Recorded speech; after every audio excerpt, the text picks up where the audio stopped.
시편 1편 1절로 6절 말씀 대독합니다. 복 있는 사람은 악인들의 꾀를 따르지 아니하며 죄인들의 길에 서지 아니하며 오만한 자들의 자리에 앉지 아니하고 오직 여호와의 율법을 즐거워하여 그의 율법을 주야로 묵상하는도다. 그는 시냇가에 심은 나무가 철을 따라 열매를 맺으며 그 잎사귀가 마르지 아니함 같으니 그가 하는 모든 일이 다 형통하리로다. 악인들은 그렇지 아니하며 오직 바람에 나는 겨와 같도다. 그러므로 악인들은 심판을 견디지 못하며 죄인들이 의인들의 모임에 들지 못하리로다. 무릇 의인들의 길은 여호와께서 인정하시나 악인들의 길은 망하리로다. 아멘. 아멘.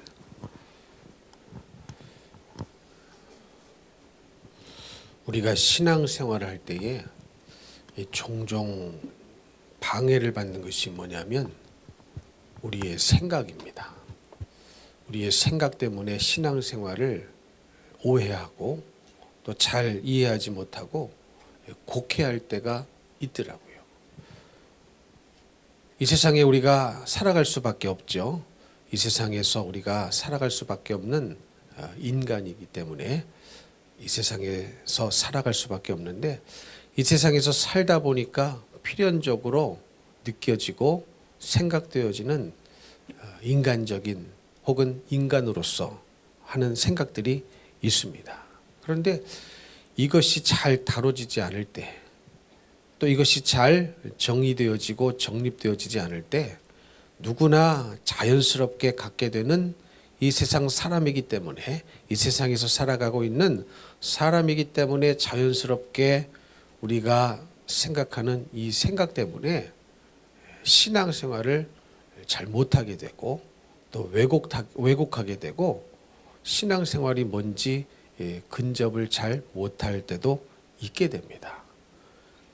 성경이 말씀하고 있는 믿음, 성경이 말씀하고 있는 신앙, 이런 것은 이 인간적인 생각을 뚫고 들어가야 만날 수가 있습니다. 인간이기 때문에 인간적인 생각을 안 할 수가 없어요. 자연스럽게 인간 세상에 살다가 보면은 내 안에 배인 생각들, 이미 습관과 성품으로 자리 잡은 생각들이 우리를 둘러 진치고 있거든요. 이 생각의 두께가 너무 두껍죠. 이 생각의 두께가 너무 두꺼워서 우리는 이것을 뚫지 못하면 신앙생활이 뭔지, 믿음 생활이 뭔지 잘 접근하기가 어렵게 됩니다. 이게 무슨 말이냐? 오늘도 말씀해 보면은 복 있는 사람은 어떤 사람이라고 써 있습니까? 악인의 꾀를 따르지 않는다. 죄인들의 길에 서지 않는다. 오만한 자들의 자리에 앉지 않는다. 이렇게 고백하고 있거든요. 그러면 이 악인들이 뭔지를 알아야 되겠죠. 악인. 그러면 여러분 생각에 악인하면 어떤 사람이 악인이라는 생각이 드십니까? 자연스럽게 들어오는 악인은 누굴까? 누가 생각나거나 혹은 어떤 것을 악인이라고 여러분은 생각하십니까? 보통 대부분의 사람들은 교회를 오래 다녔어도 악인 하면 정말로 못되고 악하고 뭐 이런 것이 자연스럽게 우리 머릿속에 들어오죠. 그리고 뭐 살인을 한다든가, 요즘은 살인을 해도 막 그냥 살인하지 않죠. 토막을 내고 한 토막은 저쪽에 다른 토막은 이쪽에 막 갖다 버리면서 막 그러죠. 이유도 없이 묻지마 폭행, 묻지마 살인, 뭐 이런 사람들을 우리는 악인이라고 생각합니다. 그러면 그렇게 생각하면 어떤 결과가 오느냐? 아, 나는 그런 악인은 아니야. 그런 생각이 자연스럽게 찾아오죠. 이 중에 살인해 보신 분 계세요? 실질적으로 사람을 죽여본 분이 있냐는 거예요. 미워하는 거 말고. 뭐 미워한 거 있냐 그러면 다 있을 거니까 그건 안 물어봐요. 사람을 실제로 칼로 찔러서 죽여본 경험이 있는 분은 아무도 없을 겁니다. 그렇기 때문에 우리는 이 악인에 대한 정의를 인간적인 생각으로, 우리가 여지껏 갖고 왔던 생각으로만 정의를 하면 어떤 생각이 자연스럽게 찾아 들어오느냐? 아, 나는 악인은 아니구나. 악인은 아니구나. 이런 생각이 자연스럽게 찾아오니까 뭡니까? 사실 내가 악인인데 악인의 꾀를 따를 때가 많은데 나는 내가 생각하고 있는 악인은 그런 악인이 아니기 때문에 우리는 어떻습니까? 나는 회개할 것이 없구나. 이런 생각이 자연스럽게 찾아 들어옵니다.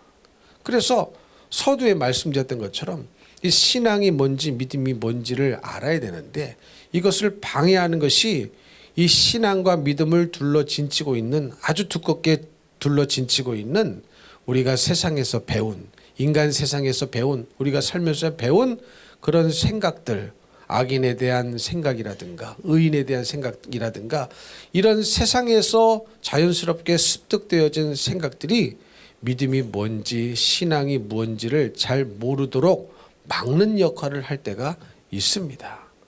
지금 제가 무슨 말씀을 드리고 있는지 이해가 가십니까?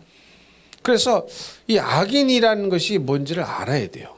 그러면 여러분 하나님이 말씀하시는 악인은 누구더러 악인이라고 할까요?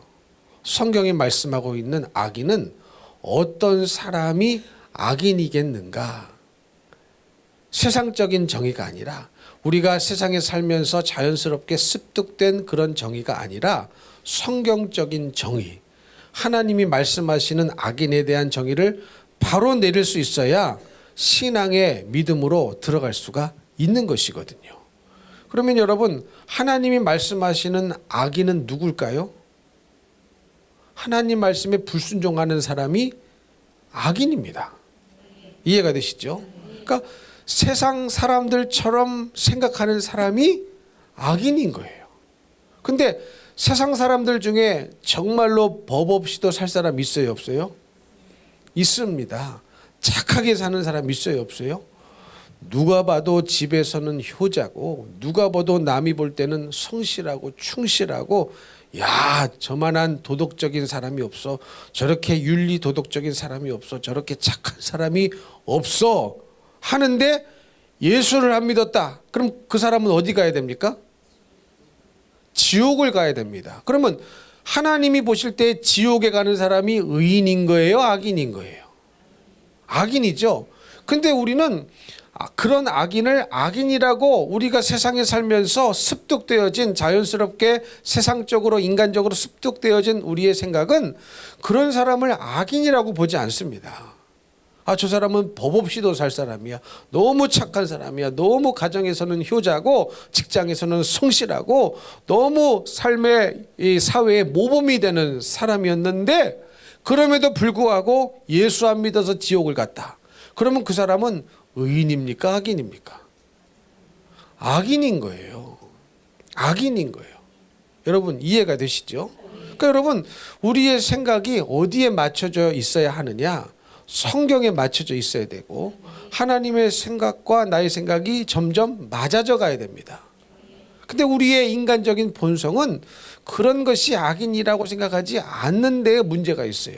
그러나 지금 제가 방금 전에 풀어드린 것처럼 분명히 아무리 이 세상에서 착하고 선해 보이고 효자고 그렇다 할지라도 그 사람이 예수를 안 믿어서 지옥을 갔다면 하나님은 그 사람을 의인으로 보시지 않는다는 겁니다.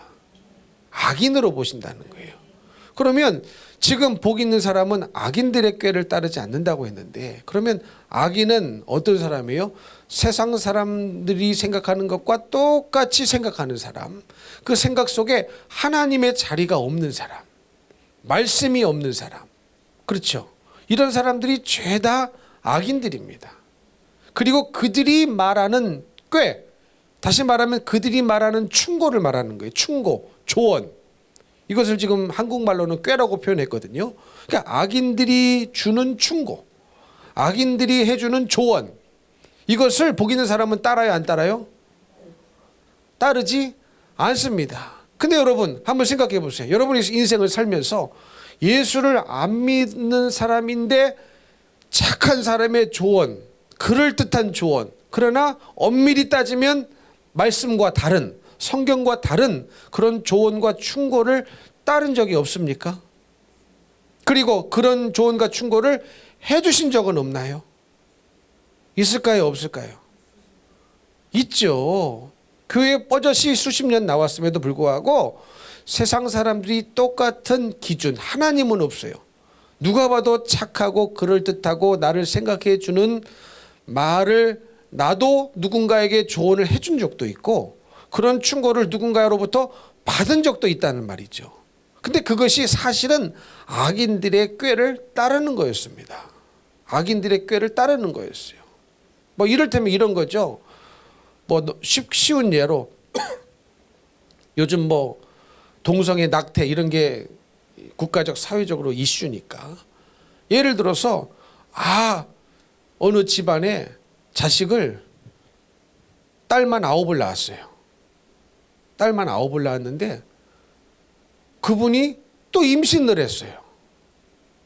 또 임신을 했어요. 그래가지고 이거를 낳을까 말까 고민을 하셔요. 고민을 해가지고 아주 이 사람 말 잘 들어주고 너무 이 성실하고 착한 사람으로 정평이 나 있고 법 없이도 살 사람이 바로 옆집 이웃 사람이야. 우연스럽게도. 그래가지고 그 사람에게 가가지고 자기 사정을 털어놉니다. 내가 딸만 9인데 또 임신을 했어. 이거 어떻게 해야 돼? 이거 어떻게 해야 돼? 그러면 그분이 이제 아이고 어떻게 딸만 9인데 또 자식을 낳아. 지워. 내가 지우게 줄게. 그러면 여러분 이게 인간적으로는 너무 위로가 되는 말이죠. 그렇죠?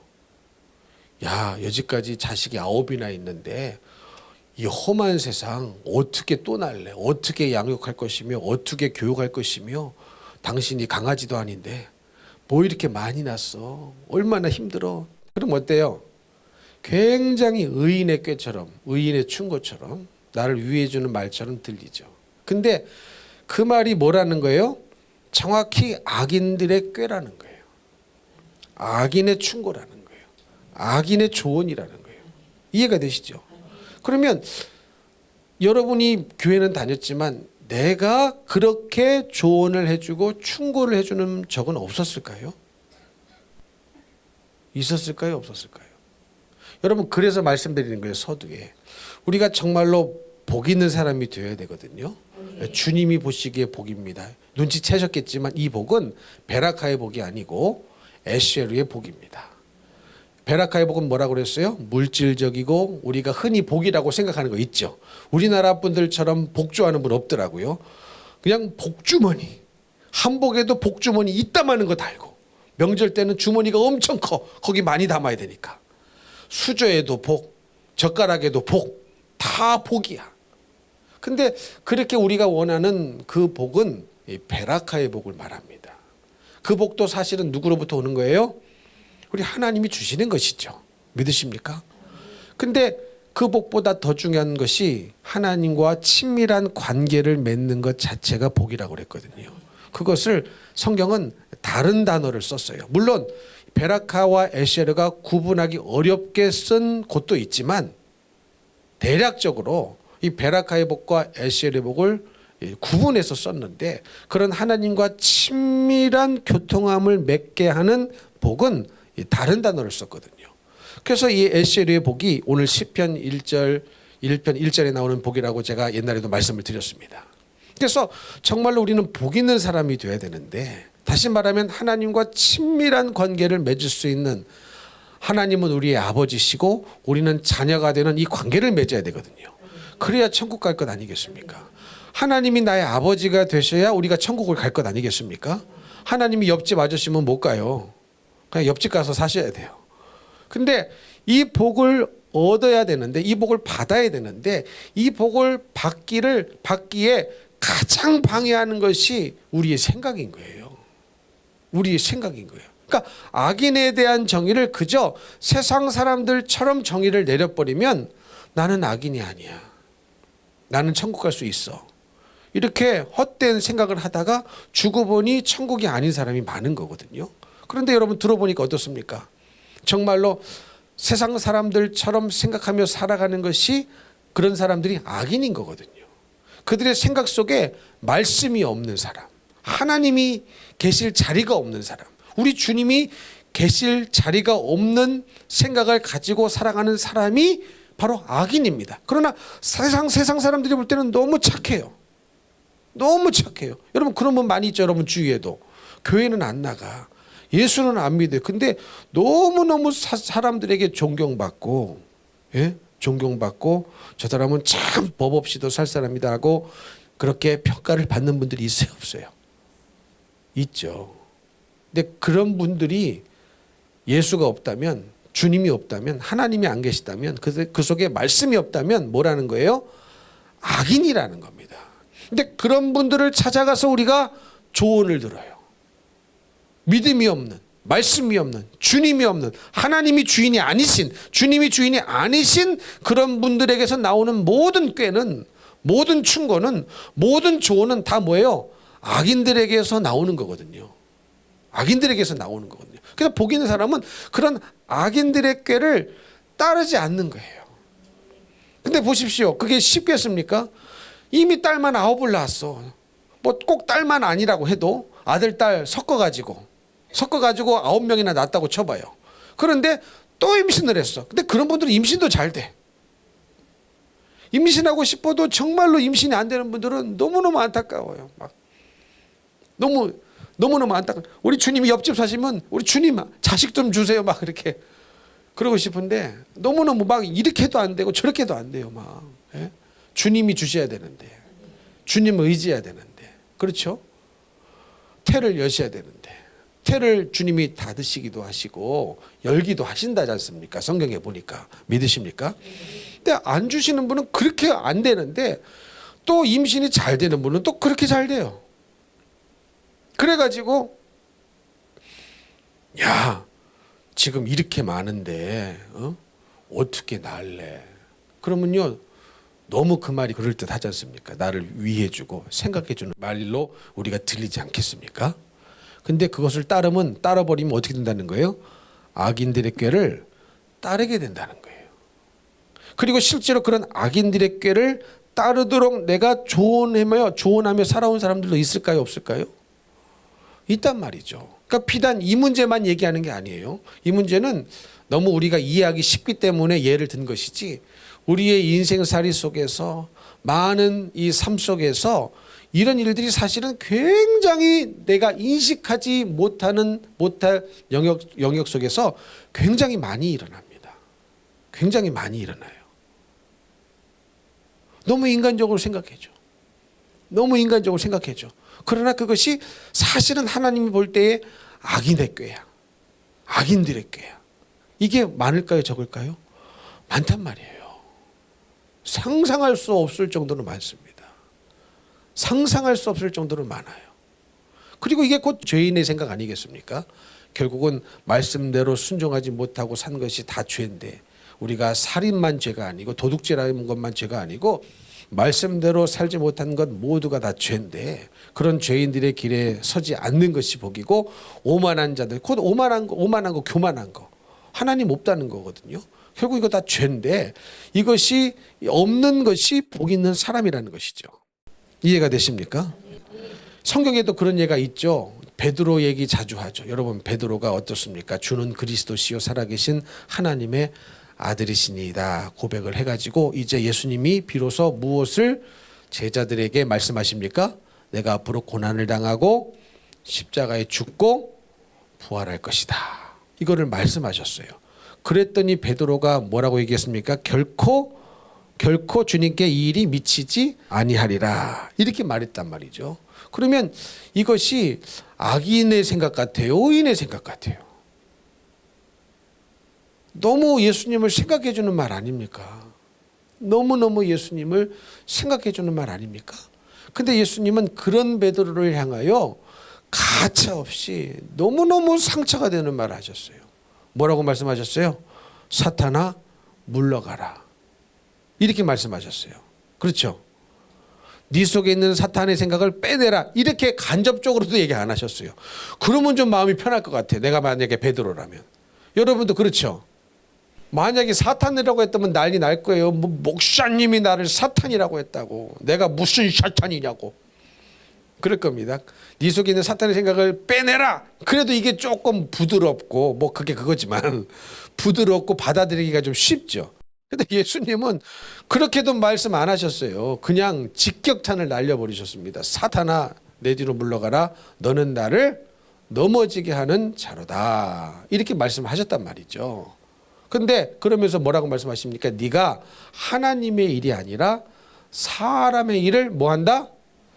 생각한다. 그러니까 하나님의 일을 생각해야 복 있는 사람입니다. 믿으십니까? 사람의 일을 생각하면 악인들의 꾀예요, 그게. 그렇죠. 죄인들의 길을 걸어가는 것이고 오만한 자의 자리에 앉는 것입니다. 근데 우리는 그렇게 생각을 너무너무 못해요. 너무너무 못해요. 왜냐하면 여지껏 사실은 이 신앙생활을 했지만 육신적으로 생각할 때가 굉장히 많았거든요. 이것이 우리의 습관으로 자리 잡아 있습니다. 영적인 하나의 습관으로 자리 잡아 있어요. 여러분, 습관은 성품이 되죠. 영적인 습관은 영적인 또 성품이 되어버립니다. 이것이 오랜 세월 동안 처음부터 신앙생활을 처음 시작하기 전부터 누가 알려주지도 않았어요. 누가 건드려주지도 않았습니다. 그냥 자연스럽게 윤리 도덕적으로 사는 것이 의인이라고 생각했고, 근데 세상 사람들과 똑같은 기준을 갖고 말씀이 설 자리가 없는데, 하나님의 설 자리가 없는데, 하나님의 생각이 설 자리가 없음에도 불구하고 그냥 세상 사람들처럼 윤리 도덕적으로 살아가면 교회에서도 영적인 사람 취급을 받아왔거든요. 신실한 사람 취급을 받아왔거든요. 근데 사실은 베드로처럼 사단이 넣어준 생각, 다시 말하면 하나님의 일이 아니라 사람의 일을 생각하며 교회 생활을 하고 신앙 생활을 하는 사람이 없겠냐는 거죠. 여러분, 많을까요? 적을까요? 많습니다. 적지 않습니다. 적지 않아요.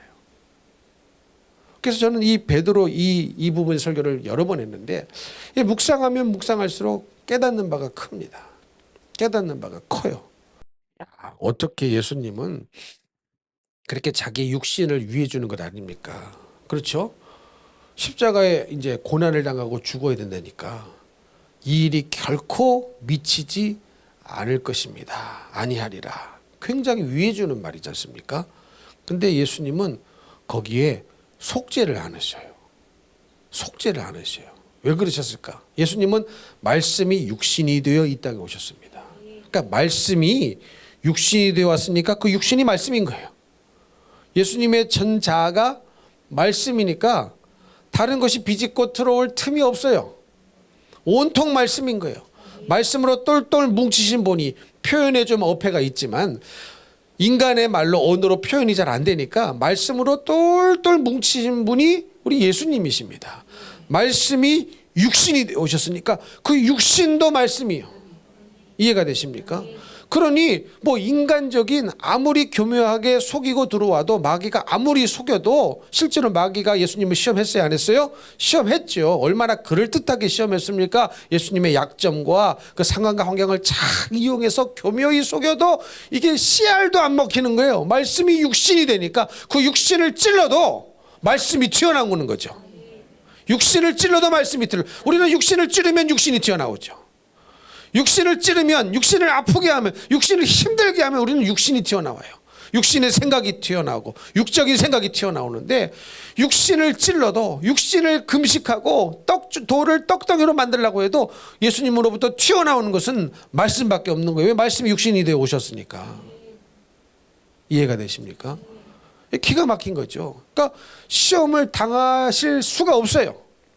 아무리 교묘하게 속이고 아무리 마귀가 의인처럼 다가와도. 그렇죠. 여러분, 마귀가 우리가 생각하는 마귀처럼 다가왔습니까? 사탄이 예수님을 시험할 때?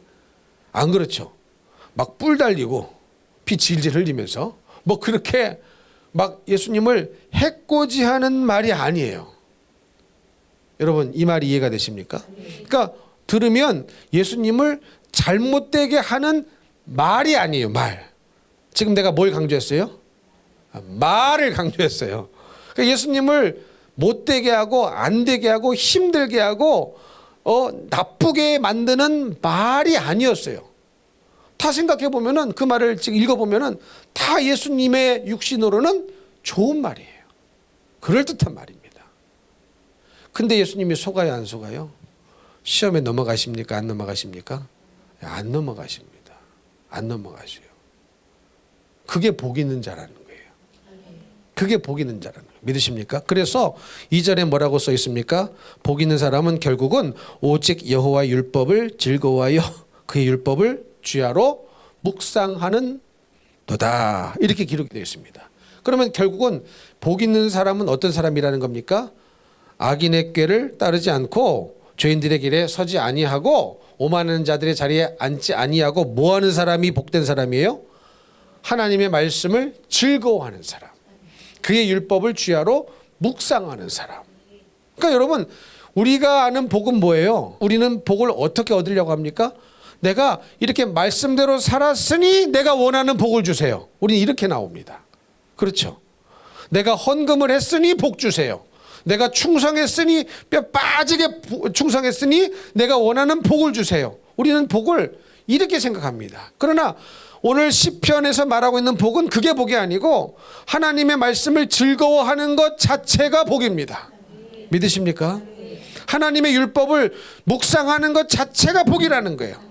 내가 하나님의 말씀을 즐거워함으로 말미암아 뭔가 얻게 될 다른 것이 복이 아니라, 그것도 복이지만 정말로 진짜 복은, 수준 높은 복은, 영적인 복은 뭐예요? 주님의 말씀을 즐거워하는 것 자체가 복이라는 거예요. 율법을 주야로 묵상할 수 있다는 것 자체가 복입니다. 근데 우리는 어떻게 생각합니까? 내가 주님의 말씀을 주야로 묵상하니 내가 성경 필사를 10번 할 테니 복 주세요. 그게 복인데, 그거 자체가 복인데. 할렐루야. 주님의 말씀을 묵상한 것 자체가 복이고 주님의 말씀을 즐거워하는 것 자체가 복인데, 우리는 이것을 복이라고 생각하지 아니하고 젖혀버리고 이거 할 테니, 진짜 복을 내가 할 테니 사라질 복을 주세요. 우리는 이렇게 살고 있더라니까요. 무슨 말씀인지 이해가 되십니까? 영원토록 사라지지 않을 복을 할 테니 현시적이고 일시적인 복을 나에게 주세요. 우리는 이렇게 살아가고 있다는 겁니다. 근데 성경은 오늘 말씀을 곰곰이 묵상하다 보니까 그게 아니더라고요.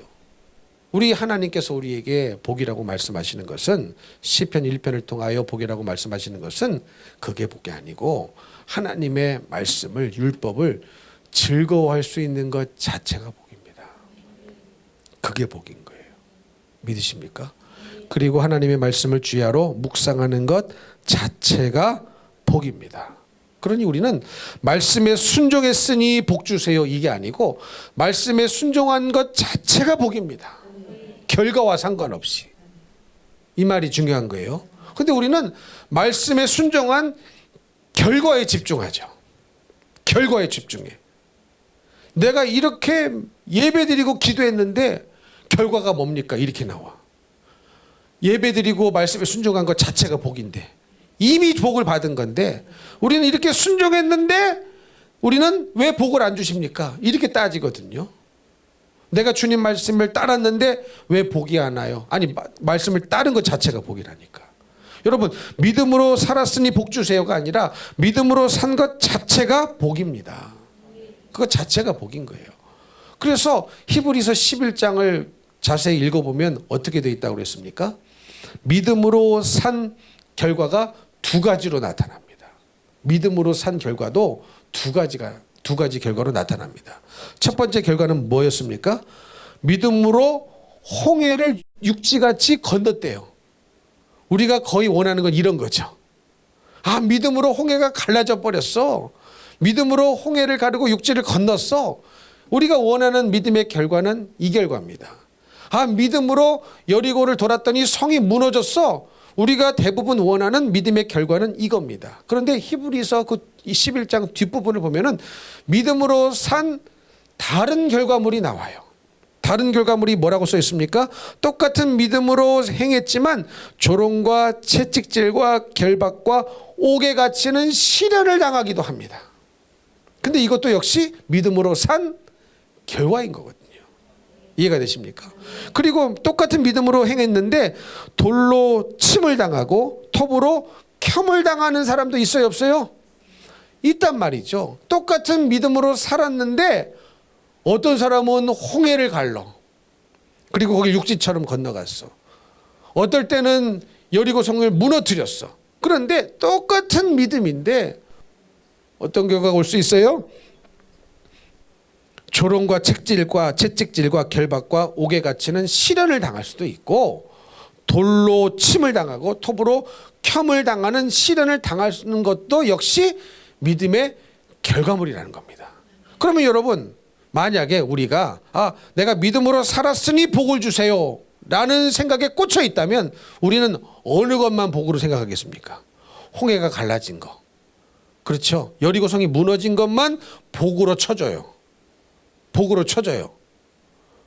믿음으로 살았기 때문에 조롱을 당하고 믿음으로 살았기 때문에 톱으로 켬을 당하고 돌로 침을 당했다면 그것은 복으로 여기지 않습니다. 그렇기 때문에 우리는 믿음으로 안 살려고 하는 거예요. 왜? 우리의 초점은 믿음으로 산 결과에 초점을 맞추어 그것을 통하여 복이냐 아니냐를 판단하기 때문에 그래요. 그러나 복은 그게 아니란 말이에요. 믿음으로 살았다면 그것 자체가 복입니다. 할렐루야. 할렐루야. 이 생각이 바뀌어져야 되겠더라고요. 말씀대로 살았다면 말씀대로 산 것 자체가 복인 거예요. 여러분 이 생각이 바뀌어지지 않으면 우리는 절대로 하나님과 친밀해지는 그 복을 받을 수가 없어요. 받을 수가 없어요. 그래서 우리는 빨리 생각을 바꿔야 됩니다. 생각을 바꾸는 건 누가 해야 돼요? 내가 해야 되는 거예요. 내가 해야 되는 거예요. 믿으시면 아멘. 믿으시면 아멘. 아멘이십니까? 예, 우리는 이 생각을 빨리 바꿔야 되겠더라고요. 그래서 이런 사람들인 어떤 사람이냐? 그는 시냇가에 심은 나무가 철을 따라 열매를 맺으며 그 잎사귀가 마르지 아니함 같으니 그가 하는 모든 일이 다 어떻다? 형통하리로다. 형통하리로다. 자, 그러면 이 말씀을 다시 히브리서 11장에 연관지어서 생각을 해보면 하나님의 말씀을 즐거워하고 주야로 묵상했습니다. 복된 자가 됐어요. 그런 사람은 시냇가에 심은 나무가 철을 따라 열매를 맺으며 그 잎사귀가 마르지 아니함 같다. 이 말씀을 읽을 때 우리는 어떤 상상을 하십니까? 어떤 복을 상상하며 그리셔왔어요 여지까지? 아파트, 물질. 우리는 이런 복을 상상하시면서 이런 게 우리에게 와야 시냇가에 심은 나무가 철을 따라 열매를 많이 맺지, 잎사귀가 마르지 않지, 그래서 내가 지금 형통하고 있구나, 이런 생각을 하신다는 거죠. 근데 여러분 히브리서 11장과 이것을 연관지어 생각하면 두 가지 결과가 있다고 그랬죠. 첫 번째는 우리도 다 원하는 믿음으로 산 결과입니다. 그런데 두 번째 어떤 결과였다고요? 믿음으로 살았는데, 똑같이 믿음으로 살았는데 조롱을 당하고 채찍질과 결박과 옥에 갇히는 시련을 당했고 또 돌로 침을 당하고 톱으로 켬을 당했단 말이죠. 그런데 이것이 믿음으로 산 결과라면 이것조차도 뭐라는 거예요? 형통이라는 거예요. 형통. 무슨 말씀인지 이해가 되십니까? 이것조차도 지금 내가 이런 믿음으로 살았는데 이런 결과를 맞이했다면 지금 나는 무슨 삶을 살고 있는 거예요? 형통한 삶을 살고 있는 것입니까? 아닙니까? 있는 겁니다. 그러니까 하는 모든 일이 다 형통하라는 거예요. 그러니까 이 하는 모든 일이 다 형통한다는 이 말씀은 내가 하는 모든 일이 다 세상 사람들이 생각하는 똑같은 나에게 물질을 주고 권력을 주고 잘되게 하고 이래서 형통이 아니라는 거예요. 내가 믿음으로 살았다면 그것 때문에 내가 높임을 받았다 할지라도 혹은 조롱을 당한다 할지라도 두 개다가 뭐예요? 형통이기 때문에 모든 일이 다 형통하다고 말하는 거예요. 이해가 되십니까? 이해가 되셔야 합니다. 모든 일입니다. 모든 일. 그러니까 이 모든 일이라는 것은 내가 원하는 대로 다 그렇게 풀려서 다 형통이구나 이게 아니라는 거예요. 믿음으로 살았는데 여러분 어려움 당할 때 있어요 없어요? 있습니까 없습니까? 있어요. 있어요. 주님 말씀대로 살았는데 삶이 어려워질 때가 있어요 없어요? 있어요. 있어요. 저도 말씀드렸지 않습니까? 하나님께서 선교사로 처음 부르셨을 때 제일 먼저 하신 말씀이 명령이 뭐냐? 네 재산을 다 팔아 나눠주고 네 재산을 제로로 만들고 너는 필리핀으로 가라. 그거였습니다. 그거였어요. 그러면 그렇게 빈털터리로 갔는데 가자마자 뭐 우리가 원하는 형통한 인생입니까? 아니죠. 아니죠. 쪼들리고 가난하고 이런 인생을 사는 거죠. 근데 그것이 뭐예요? 형통이라는 거예요. 그것이 뭐예요? 형통이라는 거예요. 제가 그 순간에도 무슨 인생을 살고 있었느냐? 하나님 보시기에 형통한 인생을 살고 있었던 것입니다. 그리고 그런 인생만 있는 게 아니거든요. 그러다 보니까 주님께서 또 물질의 복도 주시죠. 인간들에게 필요한 것들, 사람이 살아가기 필요한 것들 다 채워주시죠. 그리고 제가 선교사로 가고 6개월 후인가 IMF가 터져버렸거든요. 그리고 많은 분들이 돌아가고 어려워졌고 힘들어졌는데 그럼에도 불구하고 여전히 살게 하시고 여전히 더욱더 인간적으로 볼 때도 풍성한 삶을 살면서 선교 사역을 감당하게 하시는 일들이 있었습니다. 그것도 형통이라는 거예요. 그 전에도 형통, 그 후에도 형통. 그러니까 형통의 기준이 우리 인간이 생각하는 인간 세상에 살아가면서 습득된 그 생각의 기반을 둔 바탕을 둔 형통이 아니란 말이에요. 그래서 우리는 반드시 생각이 복을 받아야 됩니다. 나의 생각이 하나님의 생각으로 바뀌어져야 되고 나의 생각이 말씀의 생각으로 바뀌어져야만 합니다. 그래야 신앙이 뭔지 믿음이 뭔지를 뚫고 들어갈 수가 있어요. 근데 이것을 뚫지 못하여 믿음을 못 만지는 분이 많이 계시고 신앙이 뭔지를 만지지도 못하는 분들이 많이 있습니다. 이게 안타까운 거예요. 이게 안타까운 거예요. 그래서 이게 되어져야 믿음이고 이게 되어져야 믿음이기 때문에 천국이 열리는 건데 여러분 천국은 뭘로 가셔요? 믿음으로 가거든요. 근데 전혀 믿음에 근접하지를 못했어요. 신앙이 뭔지 만지지를 못했어요. 왜? 인간의 생각으로 두껍게 진을 치고 둘러 있어서 이거를 뚫어본 사실이 없거든요. 뚫고 거기까지 들어가 본 사실이 없거든요. 내 조금 뚫다가 깨작깨작 안 되네. 여러분 마치 제가요 콘크리트에 이렇게 못을 박으려고 하지 않습니까? 그래가지고 이 전기 드릴을 사가지고요 거기다가 드릴을 장착하고 막 드르륵 했는데 제가 기술자가 아니라서 이게 잘 안 돼. 참 힘들더라고요. 근데 기술자들은 얼마나 잘하는지 몰라. 아무리 뚫으려고 해도 이게 안 뚫려. 못 하나 박는 것도 힘들어. 콘크리트 드르륵 드르륵 드르륵 드르륵 드르륵 드르륵 해가지고 막 박으려고 하는데 안 박혀. 뚫리지를 않는 거예요. 여러분 이거 뚫어야 되는데. 인간의 두터운 인간적인 생각의 두터운 벽을 뚫어야 되는데 그 속에 믿음의 실체가 있고 그 속에 신앙의 실체가 있는데 인간적인 생각으로만 막 너무너무 겹겹이 막 천겹 만겹 둘러치고 있으니까 이거를 뚫리지가 않는 겁니다. 그리고 이런 얘기를 누가 해주기나 했습니까? 해준 분도 없을걸요. 그러니 이게 안 되는 거죠. 안 되는 거죠. 무슨 말씀인지 이해가 되십니까? 그러나 말씀에 순종한 것 자체가 복인 사람에게는요 정말로 모든 것이 다 형통입니다. 이 사건이 누구에게 일어났습니까? 기억나십니까? 창세기에 나오는 한 사람 요자로 시작하는데 누굽니까? 요셉이죠. 요셉. 성경을 보니까 참 요셉도 고생 많이 했어요. 고생 많이 했어. 아버지 사랑받았는데 고생을 많이 했어요. 색동 옷을 입었대요. 색동 옷을 입었대요. 채색 옷을 입었답니다. 근데 그렇게 사랑을 받았다는 거예요. 요셉이가 아버지 사랑을 그렇게 받았다는 거예요. 근데 아버지가 사랑할수록 형들은 더 시기했어요. 형들임에도 불구하고 동생 사랑받는 게 싫어가지고 얼마나 시기 질투했는데 그 시기 질투가 어디까지 갔느냐 동생을 죽여버리려고까지 했지 않습니까? 그러나 못 죽이고 팔아버렸어요. 노예로 팔아버렸습니다. 그래가지고 그때부터 요셉의 고생이 시작되죠. 그리고 간 곳이 어디입니까? 보디발의 집이었습니다. 근데 성경은 보디발의 집에서 종살이 할 때도 형통한 자였다. 그리고 하나님 말씀을 지켰는데 어디 갔어요? 감옥에 갔어요. 음란하면 안 되잖아. 그렇죠? 그러니 보디발의 아내가 육탄 공격을 해온다 할지라도 내가 하나님 앞에 어찌 범죄하리요.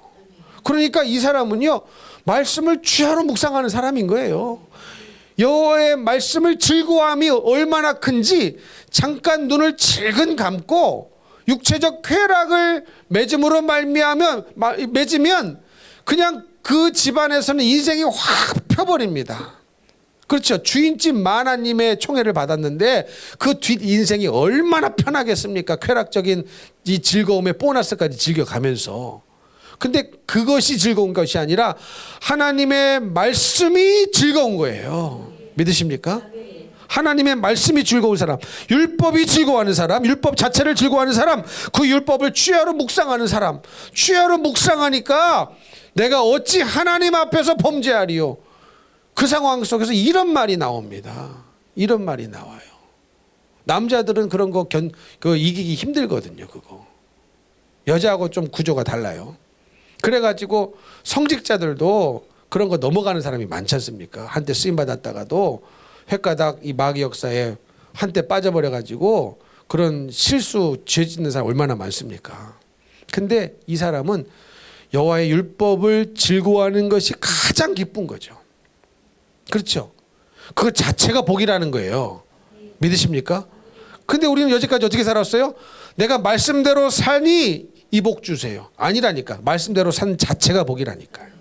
내가 믿음대로 살 것이니 이 복 주세요. 이게 아니라니까요. 믿음으로 산 것 자체가 복입니다. 결과와 상관하지 아니하고. 우리는 결과물에 우리의 복을 두지만 그게 복이 아니고 믿음으로 살았다면 그 결과가 어떠하든지 그것 자체가 복임을 믿으시기 바랍니다. 그래서 요셉은요, 넘어가지 않았어요. 그런데 성경은 종살이 할 때도 형통한 자였다고 기록하고 있고, 말씀 지키고 감옥에 갇혔는데도 하나님께서 그를 형통하게 하셨다고 말합니다. 그러면 형통이 뭡니까? 형통의 원래 뜻이 뭐라고 그랬어요? 하나님의 뜻이 돌진하고 전진해 나가는 것이 형통의 원래 뜻입니다. 누구의 뜻이? 누구의 뜻이?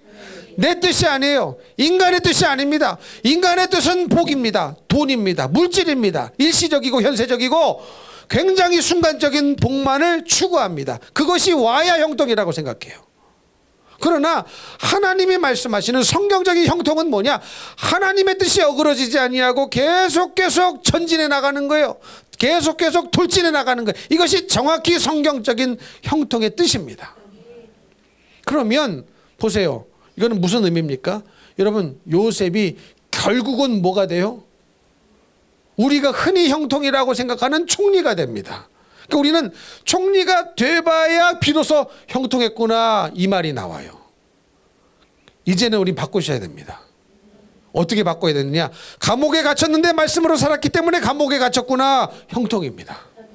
이렇게 입술의 고백이 바뀌셔야 되는 거예요. 내가 주님 뜻대로 살았는데 물질이 어려워졌구나, 아, 형통이다. 이렇게 나와야 되는 거예요. 내가 주님 뜻대로 살았는데 물질이 어려워졌어, 불통이다. 이렇게 되면 안 된다는 거예요. 이해가 되시죠? 그러니까 정말로 우리도 원하고 만장이 원하는, 모든 사람이 원하는 이 총리가 됐어요. 누가 봐도 이 형통이라고 말할 수 있는 총리 위치에 올랐는데 성경은 감옥에 갇혔을 때 형통한 자라고 그랬어요. 하나님이 형통케 하셨다고 그랬습니다. 근데 여러분, 정말로 총리가 되기 위하여 그 가는 길에는 뭐가 있어요? 감옥에 갇히는 삶도 있습니다. 노예로 사는 삶도 있어요. 이해가 되십니까? 그러니까 총리가 되기까지는 종살이도 있고 옥살이도 있어요. 근데 이게 다 뭐예요? 믿음으로 살았다면, 말씀대로 살았다면 종살이 할 때도 형통이니 옥살이 할 때도 형통이니 이 자리에서 불신을 심지 말고 원망, 불평, 남 탓 심지 말고 말씀대로 사시라. 할렐루야. 믿음으로 사시라. 할렐루야. 그러면 총리의 형통도 경험할 수 있어요, 없어요? 있습니다. 그런데 우리는 여기서 다 무너져요. 종살이 할 때 형통한 자가 되어야 되는데, 옥살이 할 때 형통한 자가 되어야 되는데 여기서 다 무너집니다. 왜? 내가 원하는 결과가 아닌 거거든요. 근데 내가 말씀대로 살았기 때문에 종살이를 했다면, 내가 말씀대로 살았기 때문에 옥살이를 했다면 그것 자체가 복 있는 자요. 그것 자체가 형통한 자의 삶을 살고 있다는 사실을 우리는 믿어야 된다는 거예요. 여러분, 이렇게 수준 높은 게 믿음이에요. 이런 게 믿음인데, 여러분, 이런 믿음에 접근을 하는 분들이 별로 없고, 이런 게 믿음이라는 말도 못 들어봤고 생각도 못 해본 채 죽는 분이 상당히 많습니다. 그러니 죄다 간증은 뭐예요? 아, 내가 말씀대로 순종하며 살았더니 이런 축복, 이런 복을 주셔서, 이런 물질 대박, 예? 이런 복을 주셨으면 죄다 간증이 그거예요. 죄다 간증이 그거예요. 저는 어떤 간증도 내가 이렇게 말씀대로 순종하며 살았더니 쪽박을 찾습니다. 대박이 아니고 쪽박을 찾습니다. 나 이런 간증을 한 번도 못 들어봤어요. 여러분 혹시 들어보셨습니까? 그런 분들은 간증하라고 초청도 안 해. 그렇죠? 다 유명한 프로그램, 유명한 뭐 방송 보십시오. 기독교 방송 간증하는 분들 보세요. 누구 그런 분들 나와서 간증하는 거 보신 적 있으세요? 있으세요? 나와가지고 이제 간증자로 이제 초청을 했는데, 아이고 듣기만 해도 우울해. 믿음으로 살았는데 난 이렇게 힘들게 살았대. 순종했는데 이렇게 막 찌그러졌대. 쪽박 찼대. 그리고 간증 뭐 더 있는가 싶었는데 그러고 들어가 버려. 그러면 여러분 그 말씀 듣고 이게 격려가 되겠습니까? 낙심이 되겠습니까? 아마 낙심되실걸? 근데 그러고 들어가도 그 말에 힘을 얻으셔야 됩니다. 그 말이 무슨 의미인지를 알아먹으셔야 돼요. 알아들으셔야 돼요. 근데 여러분 알아들을까요? 이게 뭐야? 방송국에 전화해가지고, 아니 지금 당신들 지금 정신 나갔냐고, 이게 지금 간증자라고 세웠냐고, 나 앞으로 지금 그 방송을 후원 안 한다고, 끊어버린다고. 그런 분들 많을걸요. 그렇죠. 물어볼게요. 바울의 인생은 인간적으로 형통으로 끝났습니까? 불통으로 끝났습니까? 힌트. 바울은 차가운 감옥에서 순교했습니다. 죽어버렸어요. 형통이에요, 불통이에요? 아, 형통한 삶이에요. 형통한 삶이에요. 하루는 바울이 어떤 성에 들어갔는데 거기서 돌에 너무 심하게 맞아가지고 거반 죽을 뻔했어요. 형통이에요, 불통이에요? 그거 형통입니다. 근데 우리의 여지까지 믿음 생활이라고 했는데, 수십 년 교회 생활이라고 신앙생활을 했는데 아직도요 이게 형통이라고 안 느껴져요. 이게 문제입니다. 이게 형통이란 말이 억지로라도 안 나와. 이렇게 설교를 했어도 감히 형통이라는 말이 나와요, 안 나와요? 잘 안 나와요. 괜히 그걸 형통이라고 했다가 그 일이 나에게 미칠까 봐. 그런 건 아니겠습니까? 근데 여러분, 바울은 그때도 형통이었어요. 얼마나 바울의 인생을 한번 생각해 봤어요. 그 시대에, 그 2000년 전입니다. 뭐 그 시대에 스타렉스가 있습니까? 마스터가 있습니까? 없어요. 그냥 다 발바닥으로 가야 되고, 배 타고 가야 되고, 배 뭐 모터나 있습니까? 그리고 뭐 일기예보가 있어요.